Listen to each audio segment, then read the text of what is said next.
Welcome to Banter and Bliss, the podcast where we try to take marriage seriously, but not too much. I'm Scott. And I'm Sarah. And we are the suitors, and we are married. Yes, we are. Each podcast, we try to talk about what we are doing to put our spouse's needs before our own while having fun. Please subscribe to our YouTube, Instagram, Spotify, Apple, and TikTok channels. My goodness, we would absolutely love the support, and we appreciate you, and we're happy that you're here finding us. So, good deal. Well, it's been 2 weeks or so, I think, since our last podcast, and life with 5 children just gets more and more exciting every day, right? It does. He's getting bigger. He's going to be 7 months. Oh, wow, 7 months. Wow, I need some sleep. 7 weeks tomorrow. Yeah, he's filling out. I know, he's getting to be a little chunk. He was about 11 and a half pounds at his last visit. I feel like they all did this, though. I feel like all the kids got kind of pudge, pudged out a little bit, and now they're all beanpoles like you. It's the high metabolism. Yeah, right. When they're little like this, they can't like burn it off. But then once they can move, they thin right out. Yeah, here's something about me that most normal people have that I don't. Yeah. And it always bothered me that I didn't have this. And I'm happy now as an adult because I know how to kind of like throttle it and I can gain and lose weight relatively easily. A dependable metabolism. Something you can actually like really put the family farm behind, bet the farm on. Never had a good metabolism, and it was always like, hey, if you eat that piece of cake, you will gain 3 pounds. It's like most normal people, like they have to be relatively cautious, but, a little bit of extra calories here and there, not that big a deal. For me, it literally is just like, it's like the scale. The more like sand you put on the scale, the heavier it reads. Like legitimately, the more calories I eat, I just... Well, for me, I'm not used to it. So when I'm in pregnancy, I'm like, oh my gosh, I'm gaining all this weight. I mean, I know it's normal in pregnancy, but I'm not used to my body just kind of holding on to it. Yeah. It's weird. It's probably because they're inside you and they've got me in them, right? So they give you a little taste of it. I know. They're worth it. And usually my metabolism burns it all off later on, but... It always made me laugh because I would talk to people and they would be like, no matter what I do, I can't gain weight. They'd be like, I really want to gain some muscle. I really want to gain weight. Mm-hmm. What were you going to say? My brother. Yeah, right. But this is the first thing I tell people when they're like, how do I put on muscle? Right? Because I work out a lot and I'm an exercise guy. The first thing I ask people, and again, I know what to do in the gym. Yeah. The first thing I always ask people is how much do you eat? How many calories a day do you eat? But like, I think what the calories are, though, matter. Because if you're just eating cake... It does, but not as much as, in my personal opinion, my humble opinion, it doesn't matter what the calories are if you're eating 1,500 calories a day. You're not going to gain weight. I'm telling you right now, you could eat 1,500 calories a day. I feel like if you're eating like steaks and like lots of like hefty meat and stuff like that, I think it would be a little bit different, but maybe not. No, what I'm telling you is the caloric intake.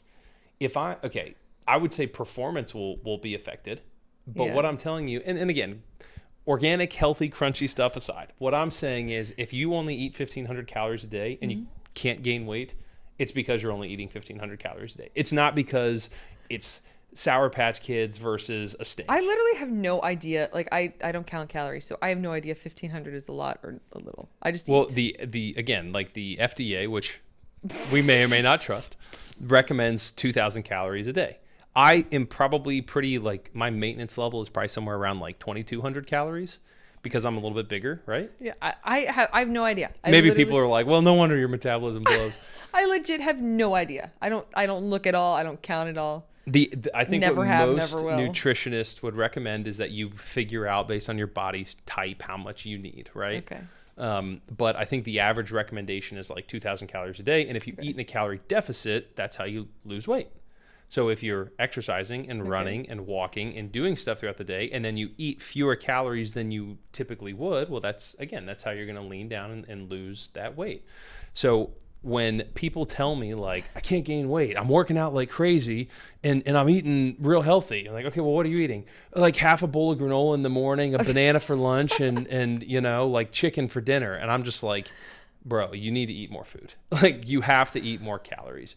But again, my problem has always been limiting the calories, right? So now that I'm an adult, I understand, why, my quotation marks, my metabolism is so unreliable. And it's really just because I typically don't know when to shut the calories off.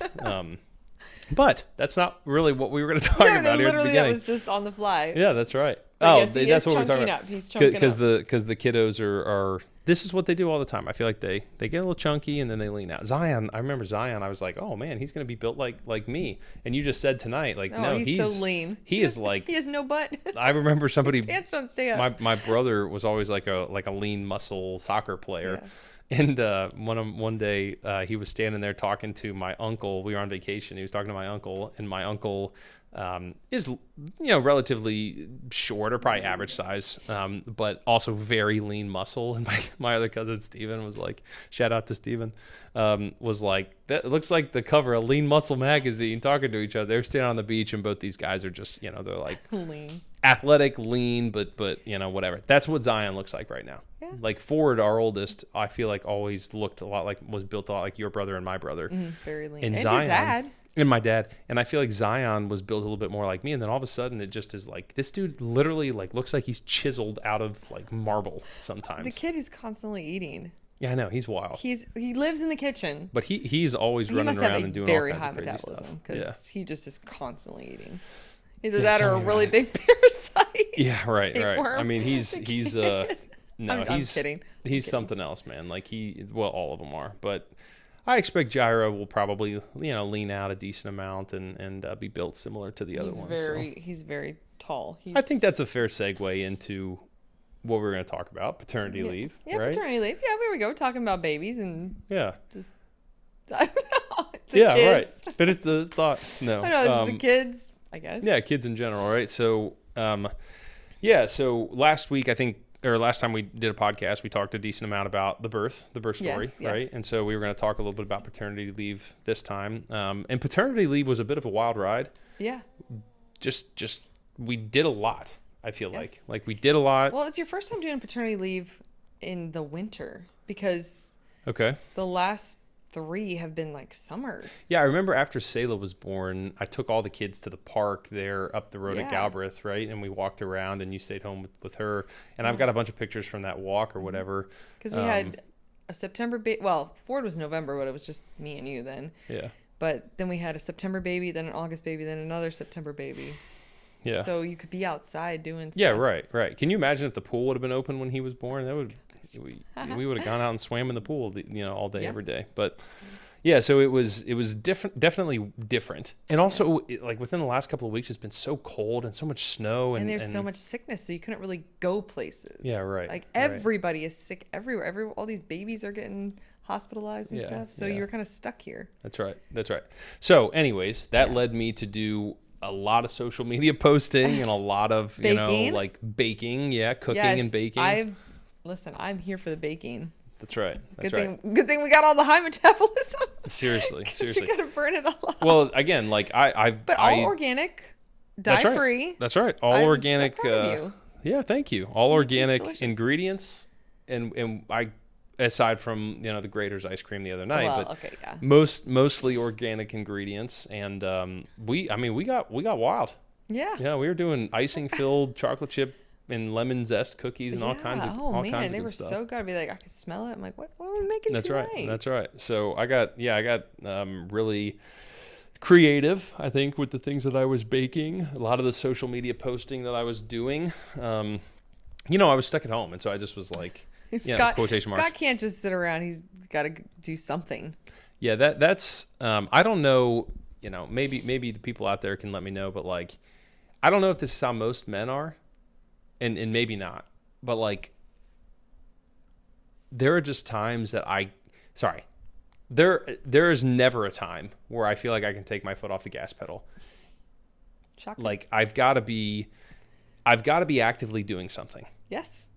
And so Sarah, and we've talked about this, I think. Yeah. Oh yeah. Sarah likes to go outside and just exist outside. That's okay, right? It's good for you. Yeah, there's somebody. It's good for you to be out. It's relaxing. 100%. It's definitely good for you to be outside, right? You like to ground. You like to, take deep breaths and all that sort of thing. I like sun in my eyes. Yeah, I like to be outside, but like you have to be throwing a football or like shooting a basketball or doing something. Like attacking the cat. No, Scott walking past the cats. He's always like, oh. Yeah, right. You act like they're like dogs. That's right. Like scratching them really hard, like, hey, squash. the teeth grit. Yeah, again, I don't know if other people do this, but like, I just like grit my teeth. Yeah, like pat the baby, kiss the baby, like, oh, come here. Tackle the kids, grit the teeth. It's just part of the routine, man. It's to hold back just how much you just want to like. It's always been like a tick with me. Like I just like grit my teeth and. Like what, and not in like a mean, aggressive, hurtful way, but just in like a, I just can't contain the excitement. Yeah, you pick up the cat and you're like, oh, come here. My dad called it the exploding boy routine, where I would just get real hyper, and we have 5 exploding children in our house, which, we know where they get it from, but he would call it, I think that's an all time, like he had that name for me. Exploding boy. Whenever I was like, bouncing off the walls or getting real hyper. The zoomies, literally the zoomies. It was basically the zoomies, but he would call me the exploding boy, and it just is like. Now we call it the exploding dad routine. Now it's the exploding dad routine, but again, like the kids all do the exploding boy routine, the exploding girl routine, like they all do it, and so. And I'm sitting here like, what on earth? What are these genes? No, I'm just kidding. Well, okay. I'm kidding. I bring in a lot of craziness from we talked about this on a podcast a while back too. Like, yes, there are definitely some things that I do that like the exploding boy routine, but one of my favorite things to say to Sarah or about Sarah, and keep in mind we've been married 10 years, and so there's almost been 11. This has been stacking up for quite a while now, right? But I like to say that Sarah likes to write checks that I have to cash. I remember early in our marriage, and we maybe even had 4 or had 2 kids or whatever. And you said, like, you were talking about this time where you were playing outside and you got stuck on the fence and your I was getting rain hung jacket. by my rain jacket. Yeah, your rain jacket's like strangling you on the fence, and your mom happened to be pulling in to the driveway, or dad did, and found you like stuck like that. And Sarah's telling the story, and she's laughing about it. It's so hilarious that she almost died. Meanwhile, when our kids do that sort of thing, we both have aneurysms and lose it. But so paternity leave, back on track. Paternity leave this time around, couldn't go outside. Yeah. Had 4 children instead of 3. And it was different in the sense that, first of all, I don't know who in the world would ever have 5 children, but it is wild. It is wild. In the best and sometimes not the best possible ways, right? So there's a lot going on. But Selah has been... She's our 2-year-old. She has been so tough. And I was thinking about this. Well, so I was thinking about this. So Ford would have been 21 months when Flynn was born, and then Flynn was 22 months when Zion was born. 23? I believe 23 months. So she was almost 2 years. So she was still 1 when Zion was born. Yeah. But we had 2 children and a newborn. This time we have a 26-month-old, 27-month-old when he was born. 27. So just over 2 years, which we've always said that like. It's kind of the back half of 2 and then all of 3 where children are really like, they say terrible 2s, but it's really like the 3s. The terrible 2s, the 3-nager, the 4-nado. You know what I mean? 4-nado, that's the other one that I've heard, the 4-nado. And that like she is every bit of driving us up the walls. Well, she's just into stuff. I think she knows she can get into stuff. But she's also like, she doesn't do it in like a mischievous way. She's just so, I feel like so sweet and tender-hearted about it, where she's just like, yeah, I threw 15 oranges in the garbage. And you're like, why did you do that? Why, though? My didn't want them. Like, It doesn't matter. Don't throw them away, right? Like it's stuff like that. Or like one bite of an apple, and it's just like, oh my gosh, I don't want it. And Chuck's, I'll find it in the trash. 3 hours later, it's brown and gross. And you're like, well, I know, really want to eat the rest of it. Right. So it just is stuff like that. So dealing with that whole thing, plus you add on top of that the fact that I can't sit still. Yeah. So I'm not like sitting around monitoring everything they're doing and waiting for me, waiting to jump up and make the home or take care of the house or whatever. I'm actively trying to do things like take a work call here and there and whatnot, which again may or may not be the best thing. I can work from home pretty easily. Yeah. So, it's easy for me to be like, oh yeah, I'll just jump on a quick call at 3 and, whatever. Meanwhile, like Sayla wakes up from her nap and the other 3 kids are beating each other up and smashing stuff. It's the witching hour of the day. It's right. more than like a witching couple hours. That's right. 3 to 7 is just, gosh, that's that is right. a hard time of day. That's right. So I would say, I would, if we're going to grade my paternity leave, yeah. Here we go. This is one of the things that we like to do is we like to give the grades kids to the kids. Like, oh, our trip to the library, you did about a D-. That's right. We go to the zoo and, one of them gets an A-, everyone else gets a C-, it's like stuff like that. I think I did about a B+. Yeah, I think you did really well. Honestly, especially being cooped up. And I think like I give myself a little bit of a lower score primarily because it was difficult for me to like not do any work. Yeah.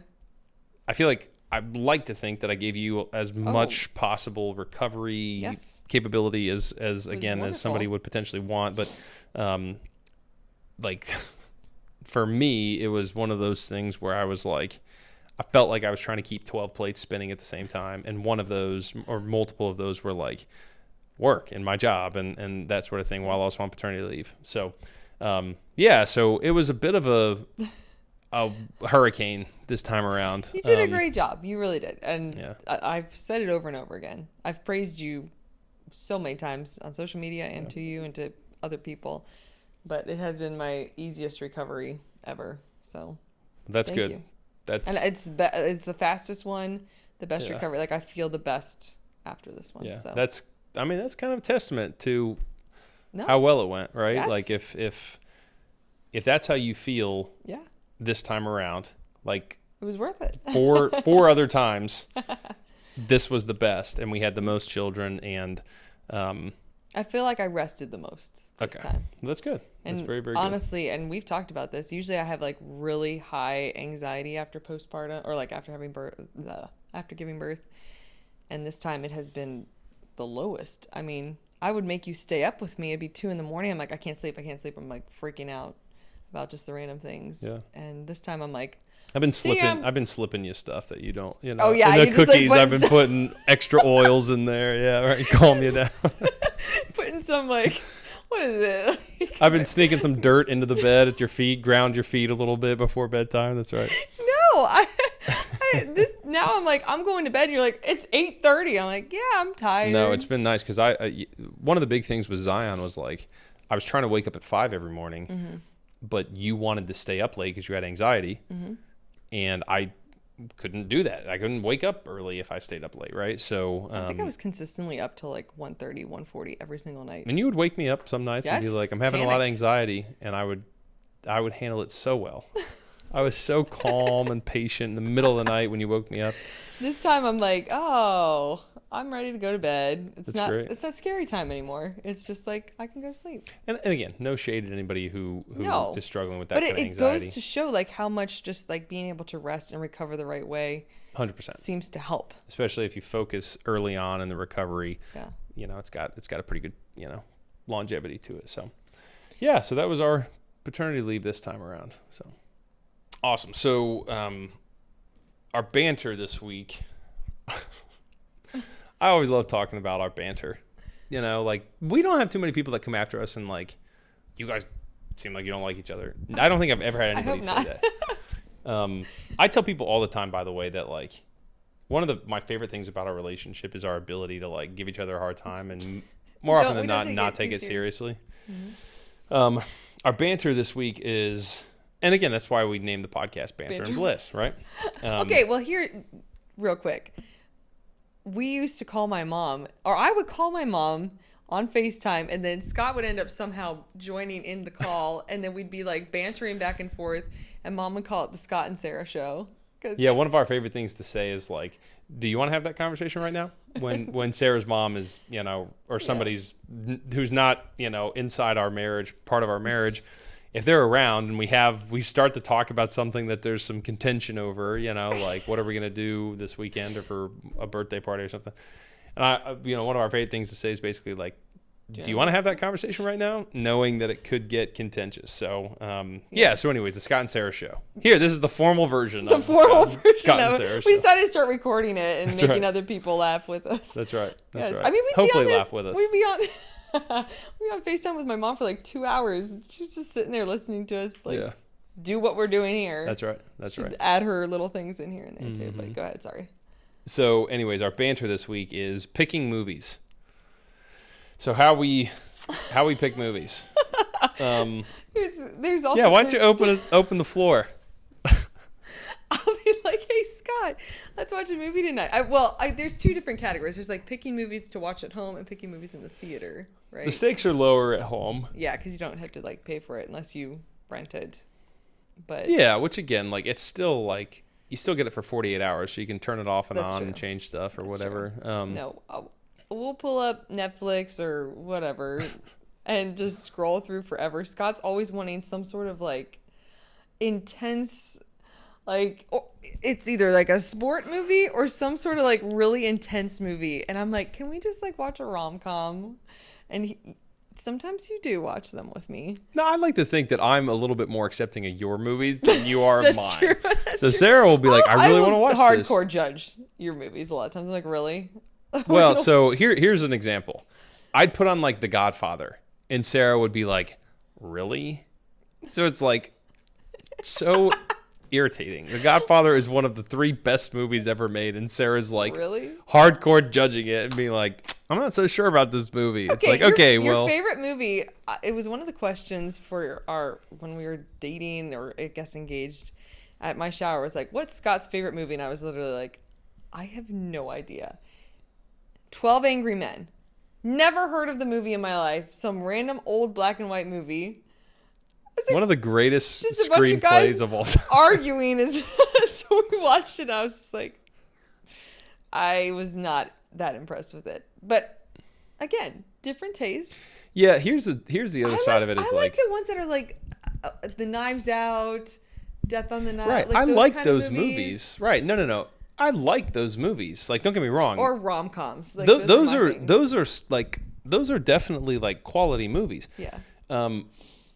It's more the judgment towards great movies that you won't give the time of day that I think the argument falls apart. Now, here's the real rub. When I want to take a stab at a movie that we haven't seen, either one of us, and it's like the Space Jam sequel. Oh my gosh. I mean, now keep in mind, we got 20 minutes into that movie. And you were like, I was like, no, this is hot trash. Like, this is actual garbage. But like the original Space Jam with Michael Jordan, a family classic and a cult classic. I've never seen it. It's incredible. It's Here we go. Yeah, seriously. This is how it goes. Hey, TikTok, what do you think of Space Jam? Right? Like, you tell me whether or not it's worth watching. Dad used to always say this about Space Jam. Okay. It was, and again, if you knew my dad, like, one of the all-time Jim Souter like things to say. He said it is the best movie with Michael Jordan and Bugs Bunny about aliens and basketball with a killer soundtrack. He's like, you know what, Dad? Yeah, you're right, man. It is the best movie with Michael Jordan and Bugs Bunny about aliens and basketball with a killer soundtrack. I gotta give that one to you. So, well, you you love the Goofy movie. I cannot stand that movie. Okay, you can't necessarily judge a person based on their Disney movie preferences. Like, first of all, how many times am I going to say first of all? I'm saying it too much. First of all. Second of all. I need to calm down. Exploding boy routine. That's right. The Goofy movie has unbelievable music in it. It's okay. It's very 90s. It is unreal. Did you just Jim the camera? Like Dude. Jim from The Office. The Goofy movie has unbelievable music in it. Cue up Eye to Eye, or cue up Till You Notice Me, or great music. the kids love it. It's one of those like fun Disney movies, right? Now, keep in mind, I like pretty much every Disney movie. There isn't a Disney movie that I would point to and be like, that's horrible. Of the classics, I used to say that about Cars. Cars is amazing. Oh, Cars 3. Cars 1 and 3. Cars 2, I always say Cars 2 is like, what were they doing? And then so many people have like clapped back and been like, Cars 2 is it's a masterpiece. Like, okay, which Cars is the best? I think it's 3. So I think Cars 3 is awesome.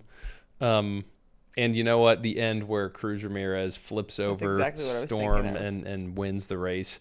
Like, the goosebumps come out, man. It's like when Michael Jordan stretches his arm and dunks at the end of Space Jam. I've never seen Bringing it back. I literally have never seen it. Probably never will. Right. Which, again, like, shame on you. Like, he just sighed. He just is That's like, right. Our kids will grow up knowing Space Jam. They haven't seen it. No, they will. They will. TBD. So anyways, when we talk about picking movies. Oh, it's just a never ending. I usually, I like to think that if you're like, I really want to see this movie, I'm usually a pretty good sport about it. Yeah. For the most part. Yeah. For the most part, meaning 100%. When I'm really like, I really want to see that movie, there's about a 0.1% chance that Sarah's ever going to watch it. That's not true. There are plenty. It just has to be like the. It's pretty true. It has to be the right. I have to be in the right mood for it. I also get way more emotionally invested in stuff than you do. Like I can't sit still in movies, so I get obsessive, right? Like so, Dad used to always watch Wonderful Life growing up. Oh yeah, that's or It's a Wonderful Life, and like we started watching it kind of as like an annual tradition at different times during the Christmas season. Mm-hmm. And I got into an argument with my siblings about this because they all watched it and they were like, as adults, when you watch it, it's so much different than when you're a kid. When you're a kid, you're like, what's this boring black and white movie? Then you watch it as an adult and you either like can't stand George Bailey or you like are him. Right, like you either can't stand him or you are him, and I am him, right? Like so. There's so much that is. And let me clarify, like so much of Scott. George wants to like leave Bedford Falls, and he wants to go conquer the world and build skyscrapers and do all this big grandeur, like successful accomplishment, type stuff.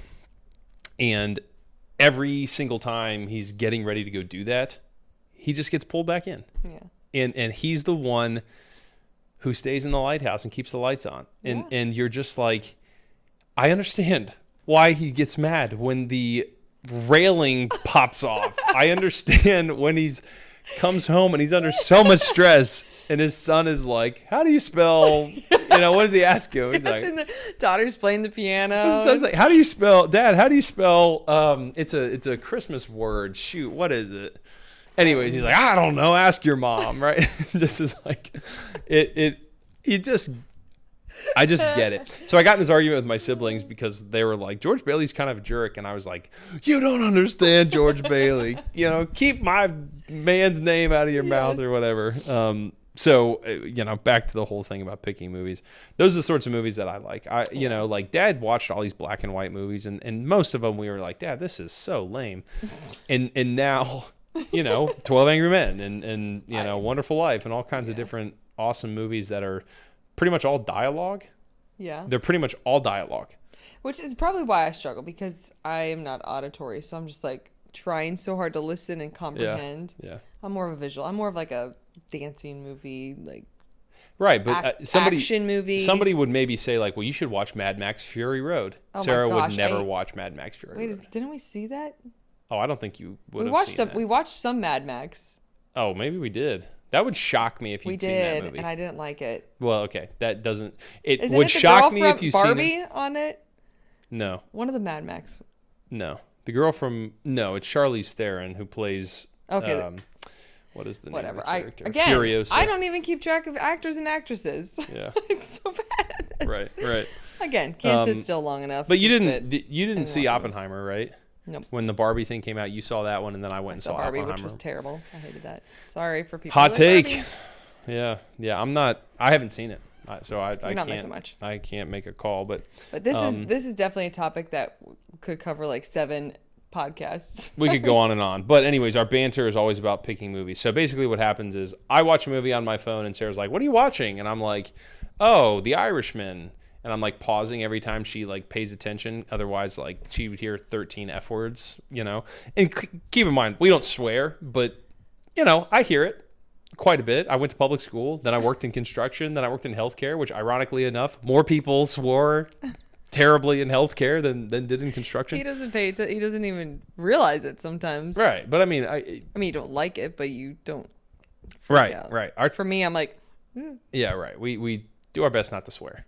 And I like, again, like I don't. we don't, right. Like our kids have never heard us say swear words. And that's not a flex necessarily. It just is like, I think it'd be watch weird movies. if you heard me say a swear word. What would you do? I probably. To be honest with you, I think I would probably be like, "Oh, that was weird." And you would be like, "The house is, you know, everything we built is falling apart." I feel like if I said a swear word around you, it would be like, basically like I like slapped you in the face. Oh my gosh, that would be terrible. Right. I agree. That's why I don't swear around you. Is I don't want you to feel or that way. Anybody. Right. I don't. Again. Hopefully. Right. That's absolutely right. You know. And hopefully it's part of our testimony and something that, you know, helps us to stand out a decent amount. So, yeah. So that was our banter. Picking movies is always a fun, you know, little activity for us. So we've been doing this the last couple of weeks. We call it rapid fire questions. So one thing we did is we actually created a deck of cards with these questions in them. And we have an extra one. So I'm sure at some point we'll do like a giveaway with it or whatnot. But one of the questions that we came up with was, what was your first impression of me? So I'll let you start. I'm trying to remember like the very first impression because I know you sat in front of me at church. Yeah. All the time. Yeah. How revealing are you gonna get here? I did sit in front of you at church all the time with your girlfriend. With my former girlfriend. That's right. I just kind of thought you were a scrub. I was like, I mean, if we're being honest, I pretty much was and am currently. You always came in so late to service, and you and Maggie and her boyfriend, who she's married to now, and Jet, you guys all just kind of came on in, sat right in front of us. Yeah, right. We came lumbering in halfway through Pastor's first bullet point. Like maybe you were hungover sometimes. Fair. Probably. Fair. Yeah, fair to say. I was very judgy. Let's just start. But then right, yeah, you were. Once I started, good thing we've closed the chapter on that book.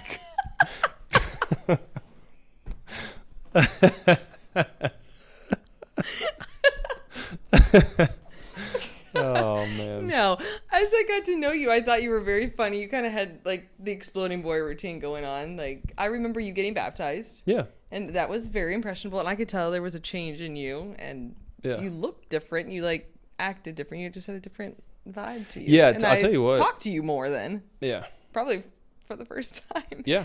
But, I mean when I got right with Jesus, I mean it was a hard pivot. Yeah. And let me clarify. Like I wasn't in a gang. I wasn't out doing all kinds of crazy drugs or anything like that.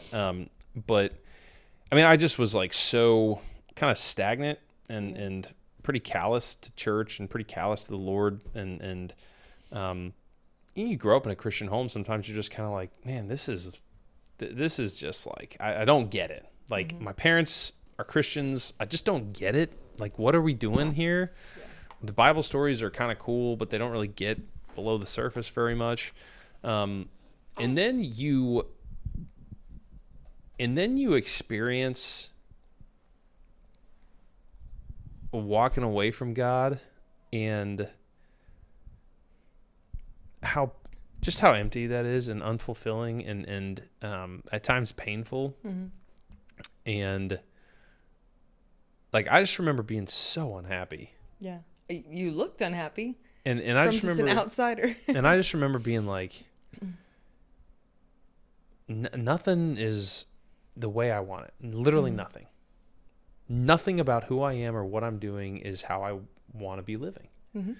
And again, I've said it and I've given my testimony plenty of times, but like I'm not the kind of person that would say something like, I've heard God speak to me, but it was definitely kind of like this feeling of like, have you had enough of this?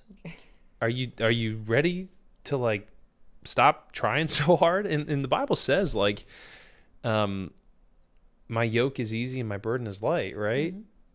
And that's exactly what it felt like. It's exactly what it felt like. That when I made the change, the burden just lifted, and I was different, and I was. I just remember you started coming to church on Wednesday nights, and it started to get everything started to get below the surface, and the people I was spending time with. Yeah, right. The people I was spending time with, they loved me and wanted good things for me. Yeah. And however funny it sounds, like, when you're not walking with God, that's not what people want for you. Yeah, that's very true. They don't want good stuff for you. And to be involved in just a group, and we teach that class now. Yeah, like that is the class that we teach. That we met in. And to see the guys and the girls in our class want good things for each other. It's just great to watch. It's exciting to see. And yeah, I mean, like, I'm glad that the first impression didn't, bury me, too far, but, I saw the change. I saw the potential. Yeah, right. I mean, it hit me hard. I mean, there is a picture out there somebody took from the balcony of you getting baptized, but I was in the choir that night. And so I'm like turned watching. It's like, aw, we're going to get married someday. You're going to get pregnant. You're going to get pregnant. Yeah. After So we get married. That's right. That's right. Yeah. So anyways, that was the first impression of me. So my first impression of you. Tell me. Yeah. What is it? I'm dying to know. I'm dying to know as well. To be completely honest with you, Sarah was, and still is in many ways, just kind of like a peg above everybody else in my mind. Like, it just was like, like if you've ever been in a Sunday school class and there's always like kind of that girl who's like, I bet she's going to marry an awesome guy and I've got no chance. That's kind of what my impression of you was. It was like, someday Sarah's going to marry just this incredible person and I'm going to be like, yeah, okay, I get why she didn't pick me, right? Like, that's the kind of guy that she could marry. Aww. It all makes sense.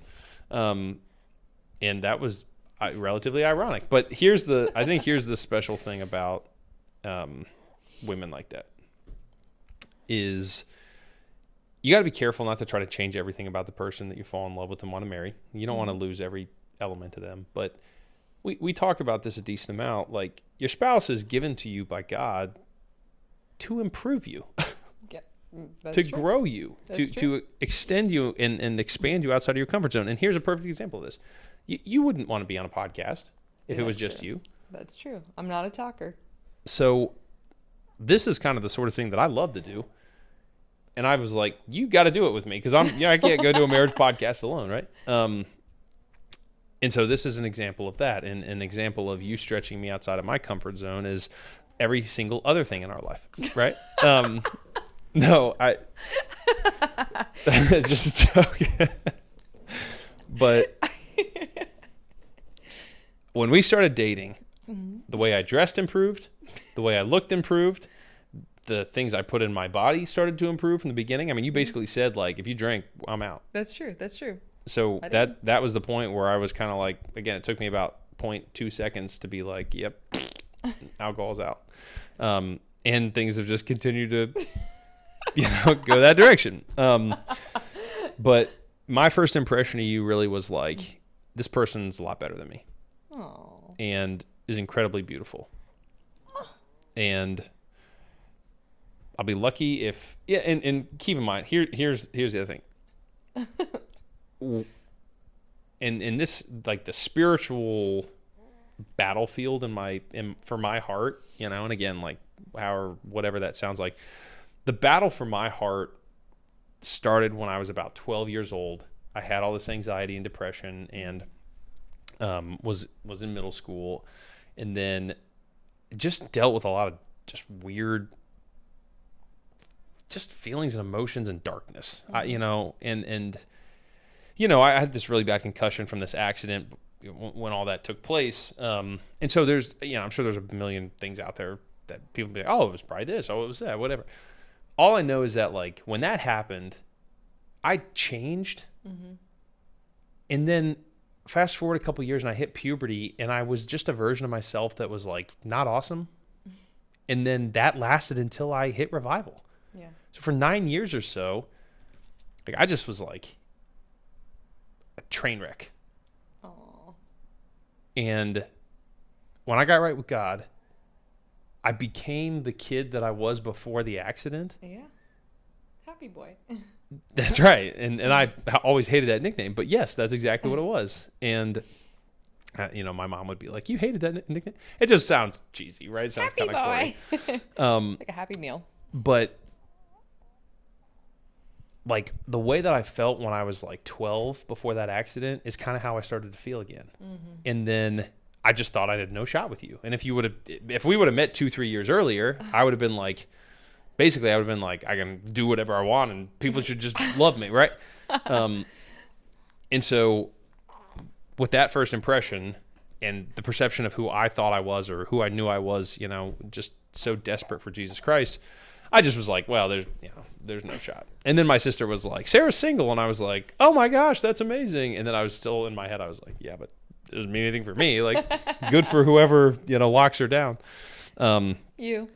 And then here we are. Yeah, that's right. So, yeah, that was my first impression of you. Oh, that's so sweet. All right. So that was our first impressions of each other. So we got 2 more sections here. One of them is winter date night ideas. So this is obviously like the nature of this podcast is every single week since we've been married, we've gone on a date. Mm-hmm. And we've taken a date night photo and it's been a thing, right? It's been a thing for us. And so some people might be like, well, okay, well, it's winter out. So like, whoa, what can we go out and do that can help us? Is he tooting? He's tooting away. Tearing him up, dude. Like father, like son. I don't know if the microphone picked that up, but if you're listening to the podcast, I am holding the baby this whole time. I always forget that there are people that are listening versus watching. So if you're listening, that is the baby you've been hearing the whole time. It's not just me breathing like. Sarah's just been like gassed this whole time. I'm trying to hold the microphone away, but now it's closer to like where he's tooting. So date night ideas that are like good for winter time. Yes. So I have bowling. We've done that. These are some of the things we've done, and then there's some that I'm going to add at the end that I would like to do. And they range in like cost. Right? Range in cost and time and stuff. We go see movies. We've done the indoor entertainment center, like kind of like like an arcade. Arcade and just doing fun stuff. There's sledding. We've talked about our sledding before. We've gone to see a few comedians. Yeah, like a show or whatnot. Yes. We did ballroom dancing. That actually was a lot of fun. That was there's a really sweet picture of us from that night, isn't there? Yes.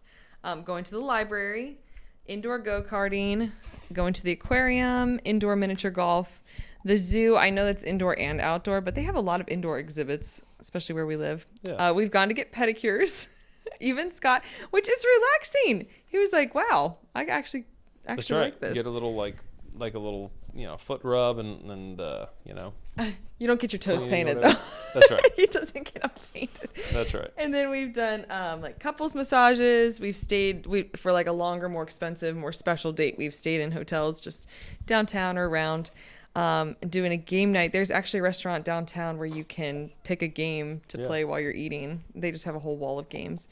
And then picking a new restaurant that neither of us have been to before. So those are ones that we've done before. Sorry. Yeah, and those are, he's getting a little squirmy. He's getting squirmy. And then some of the ones we haven't tried yet are candle making, ice skating, going to a hockey game, foaling. I've wanted to do foaling. It's like bowling with a football, right? Yeah, the places here in Cincinnati I feel like are like, they're like by appointment only or open only on a couple of nights. Yeah, they're not open on Tuesdays, so we have to go on a not Tuesday. It's also more, I think it's more of like you kind of have to have like a group. Yeah. So it's just like, oh, it's just the two of us. People are like, losers. Well, bowling. Yeah, right. It's like, I don't know, it might be fun. Axe throwing, going to a museum, and rock wall climbing, like indoor rock wall climbing, I think would be fun. Oh, really? I mean, I know a bunch of people in your family rock climb. It strikes me as something you would not enjoy. Oh, I've done it before. I'm just not very good at it. I've done axe throwing before. You have? Oh yeah. Yeah. Like 4 times. Man, see, we've done different things, but not with each other. Because I've done the candle making class. I think it would be a lot of fun to do. Yeah. I think you'd have fun. Yeah, that sounds great. Sounds like a real. Listen, you're great out there in the. It was fun. I think you would enjoy it. Listen, it was when I went. It was my family, like my siblings and mom, and then there was a couple there, and they were doing it. And fair enough. It was. I think they had fun. Yeah. Yeah. Right. We can watch Space Jam while we do it. Fire up the Godfather while we're making candles. Love it. Now that sounds like quite a night. So, all right, he's getting a little squirmy, so we might need to speed this process up a little bit. But we're gonna end on I think what we decided is an important marriage tip. Speaking of the little guy. That's right. So going into paternity leave. The first time we had and I kind of want to do like a Facebook or an Instagram reel that does this, that talks about this, but like going into paternity leave the first time, no idea what to expect. The second time it was like, okay, one-on-one man coverage, just take care of Ford while mom's trying to recover with Selah. I think with Zion, my dad had passed away and I was going through some grief stuff and I just didn't really like care to, and this sounds, I mean, it's an indictment on me. I just didn't really care to like take you serious.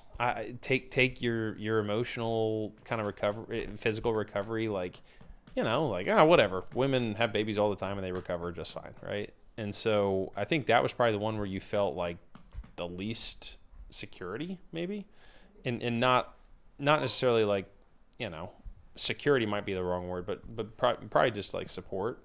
And again, like we've talked about this over the years, like, you know. Yeah. My bad. I mean, again, and you were taking on 2 toddlers. Right. I mean, I was still doing my best to kind of take those guys on. We're getting a little fussy. Anyways, long story short, it was important for us to establish, and this is our marriage tip, going into paternity leave, what are your expectations? Yeah. Like, what do you expect? Here's what it's going to need to look like. Here are the responsibilities that I'm going to need you to take care of. You know, like we've got all these different things. Like, it's not a vacation, right? Paternity leave is not designed for the husband to be on vacation, and making sure that you have the conversations you need to have about the help that you're going to need during those time frames is super important. I mean, for the most part, for the first 2 weeks, I cooked every meal. Oh yeah, I cleaned everything. I did all the dishes. Like I kept the children like school, homeschooling the kids. Did homeschooling, and it was Christmas time, so there was a lot going on too. Just like getting gifts ready, and I don't know, just it was a different time of year to. That's right. Kind of. That's right. He says, "I'm ready for my 17th meal of the evening." He's going bananas, man. So we're gonna move a little bit quick through this. We already talked about paternity leave at the beginning of the pod, but make sure you have those conversations and set the right expectation ahead of time. Yeah. What do I need you to take care of instead of in the moment, because it can.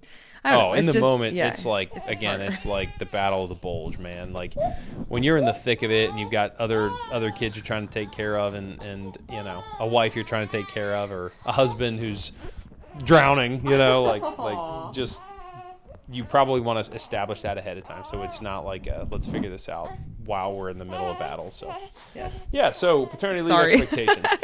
Right, I guess it's time to end the podcast. That's good. All right, well, cool. So that's the pod for this week. This has been Banter and Bliss, the podcast where we try to take marriage seriously, but not too much. I am Scott. He says, I'm Sarah. And we are the Suitors, and we are married. Yes, we are. All right, see you guys next time.